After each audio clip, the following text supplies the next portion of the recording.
Welcome back to this series of interviews at APC Microbiome Ireland in University College Cork. Our next interview will be with Professor Colin Hill, who's a world-renowned expert in the area of microbiology and in particular in the area of phage viruses in the human gut.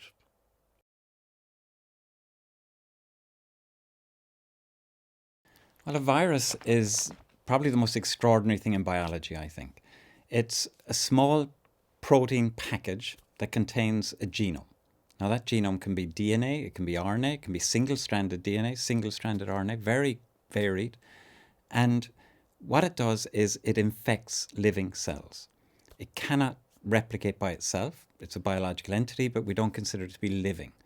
So it can infect living cells and then turn those cells essentially into factories to produce more viruses. And those viruses usually kill the cell when they're released. So you can get one virus becoming hundreds of viruses in a very short space of time.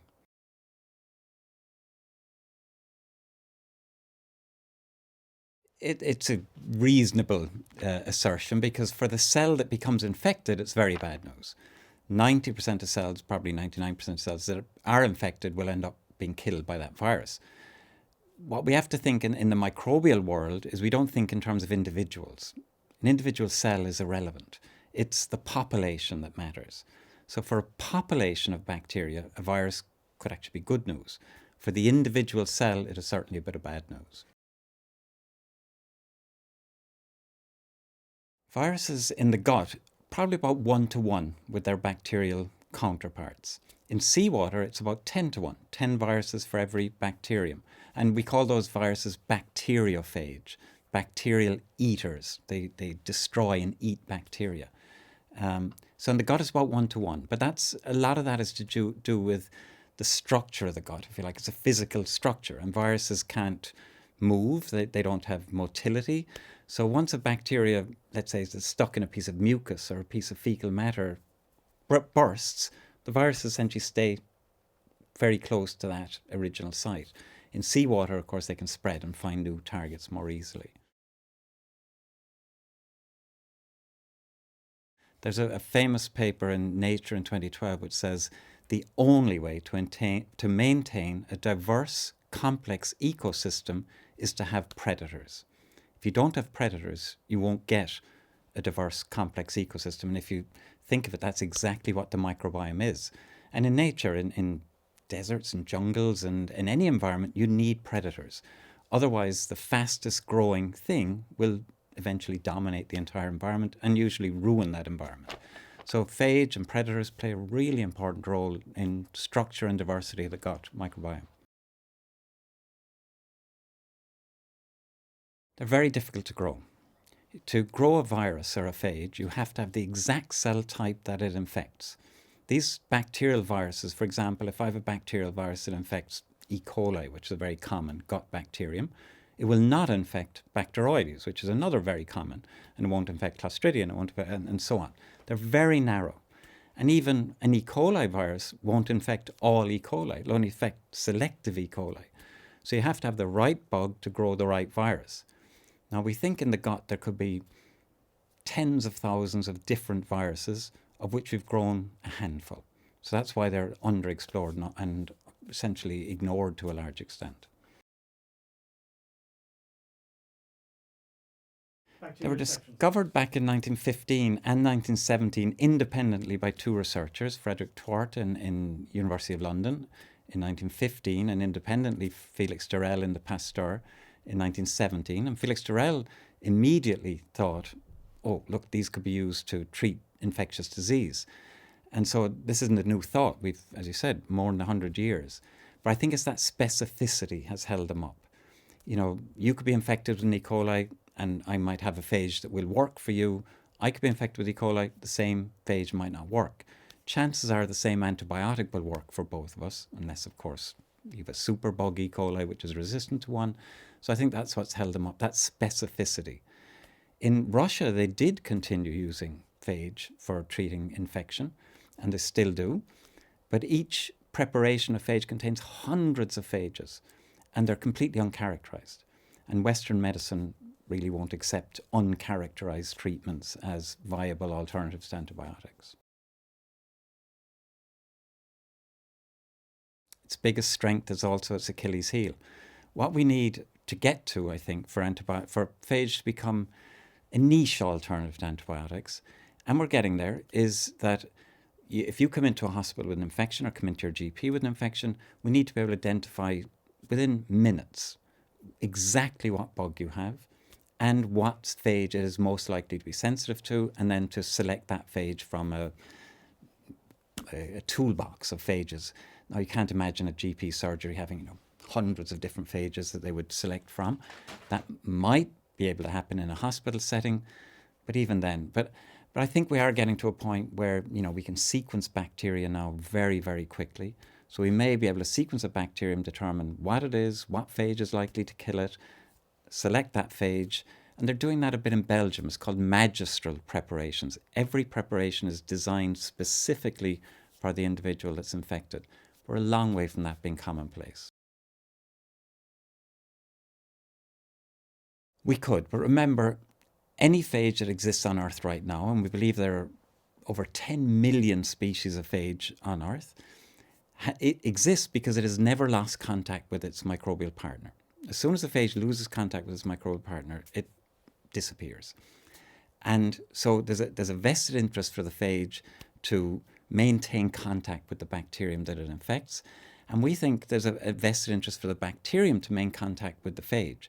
So I suspect what you get very quickly is, if you're infected with a bacterium, you have billions, trillions of individual cells of that bacteria in the body. Some of those will almost certainly already be resistant to that phage, because that's just the way evolution and nature works, and they'll grow up very quickly. So what we see with superbugs and antibiotics, I think, will be speeded up very dramatically with phages. So with phages, you're probably going to have to use combinations, multiple phages, to overcome that kind of resistance. No. They have two lifestyles. They can infect and, as I said, take over the cell, turn the cell into a phage factory and the cell bursts, or they can actually quite cleverly integrate themselves, their genome, into the genome of the bacterium, and just simply sit there as a silent passenger within the bacterium until such a point as the bacterium is under stress or it's in an environment where it's not likely to survive, and then the phage just bursts out again. I mean, extraordinarily clever to do that. We have viruses in our own genome that have done the same thing, essentially, dived into our genome, because that's the closest relationship a phage and its host can have, or a virus and its host can have, is literally joined together in the genome. They can do this in two ways. Some phages actually have within their genome genes that are useful to the bacterium, and in that way they pay for their carriage, if you like. But they can also mispackage. So as a phage is leaving a bacterium, instead of packaging its own genome, which happens most of the time, it can package a bit of chromosomal DNA and pass that to another bacterium. And in that way, they can spread things like antibiotic resistance, less desirable traits that they can move around. I argue that phage and viruses are the drivers of evolution.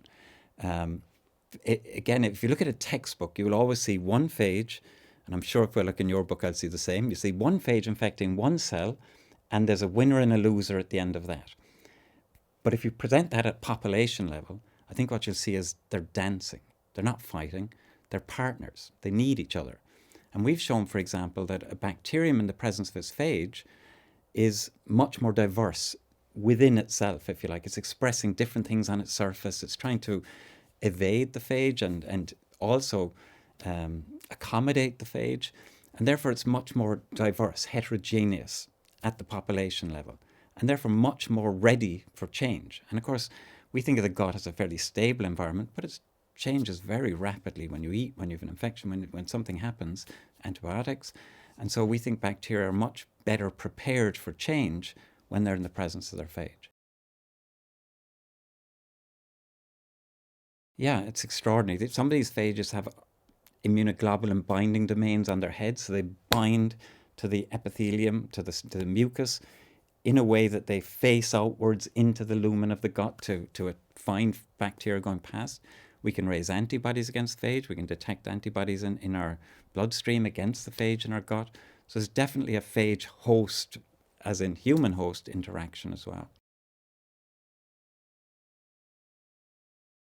Absolutely. When you transmit fecal material from one person to another person, the phage go along with it, obviously. We've done a study in collaboration with our colleagues in Finland where we showed that the phage from the donor still dominate the recipient a year after the transplant. So they definitely engraft into the new individual, the recipient.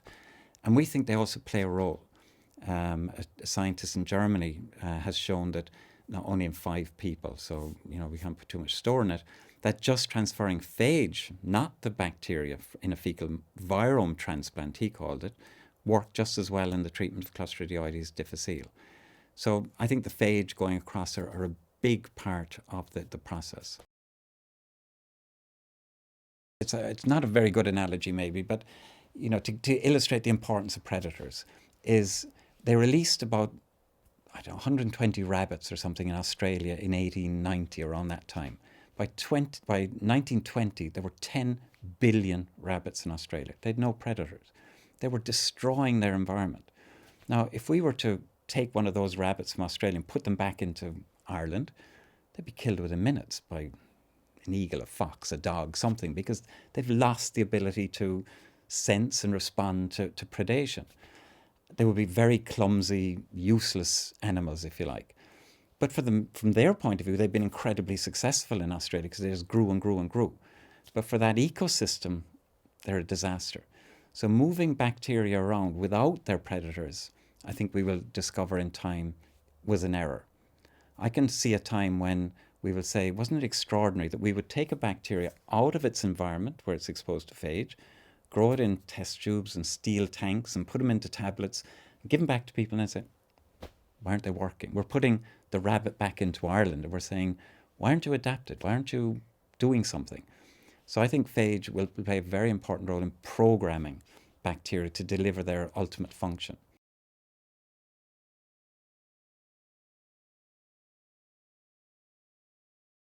Very optimistic. I think we have to be. There's no future in pessimism. And what we're beginning to learn, I was in Stockholm recently. I went into the Nobel Prize Museum, and 15 of the last 50 Nobel Prizes for physiology or medicine involve viruses. So I think we are recognizing that, if we're going to make these leaps forward, if we're going to really understand ecosystems, and of course we're just part of a big ecosystem, we need to understand that relationship with predators. It's a very callous and cruel thing to say, but at the level of the individual, predators are horrible. The poor antelope being killed by the lion is not, thanking its lucky stars that lions exist. But if lions didn't exist, the antelopes would reach a point where they eat all the grass, they turn the area into a desert, and they die out themselves. They need predators. You need to sacrifice individuals to keep the population fit. And we're trying to take predators out of our equation, our relationship with the world. And I think we need to reestablish some link with that.